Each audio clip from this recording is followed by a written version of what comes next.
Welcome to YoYo TV. Telangana రాష్ట్ర వ్యాప్తంగా హైడ్రా ఎలాంటి బీభత్సం సృష్టించిందో ప్రత్యేకంగా చెప్పాల్సిన అవసరం లేదు. కబ్జాదారులకు కంటి మీద కొనుకు లేకుండా చేస్తుంది. చాలా వేగంగా చెరువులను కాపాడే పనిలో దూసుకుపోతోంది హైడ్రా.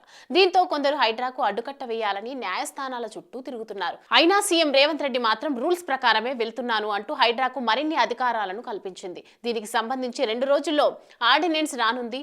ఔటర్ రింగ్ రోడ్డు లోపలున్న కోర్ ఏరియాను హైడ్రా పరిధిలోకి తెచ్చింది. ఓఆర్ఆర్ లోపలున్న 27 మున్సిపాలిటీలు, ఇటీవల గ్రేటర్లో చేరిన 51 పంచాయతీలు దీని పరిధిలోకి వచ్చాయి. శుక్రవారం రేవంత్ కేబినెట్ సమావేశమై హైడ్రాకు సంబంధించి కీలక నిర్ణయాలు తీసుకుంది. హైడ్రాకు అధికారులే మాత్రమే కాదు, సిబ్బందిని కూడా పెంచింది. సింపుల్ గా చెప్పాలంటే హెచ్ఎండిఏ, జిహెచ్ఎంసి, మెట్రా వాటర్ బోర్డుకు ఇప్పుడున్న అధికారాలు రేపో మాపో హైడ్రాకు రానున్నాయి. ఓఆర్ఆర్ లోపలున్న చెరువులు, కుంటలు, నాలాలు, ఎఫ్టీఎల్, బఫర్ జోన్ల పరిరక్షణ బాధ్యత ఇకపై హైడ్రాకే. ప్రభుత్వంలోని వివిధ శాఖల నుంచి 169 మంది అధికారులు, 940 మంది అవుట్ సోర్సింగ్ ఉద్యోగును డిప్యూటేషన్ పై పంపాలని నిర్ణయించింది. రేవంత్ కేబినెట్ తీసుకున్న నిర్ణయాలతో కబ్జా రాయులు బొంబలెత్తిపోతున్నారు. ముఖ్యంగా చెరువులు ఆనుకొని చేపట్టిన నిర్మాణాలను పూర్తి చేసే పనిలో పడ్డారు కొందరు రియల్టర్లు.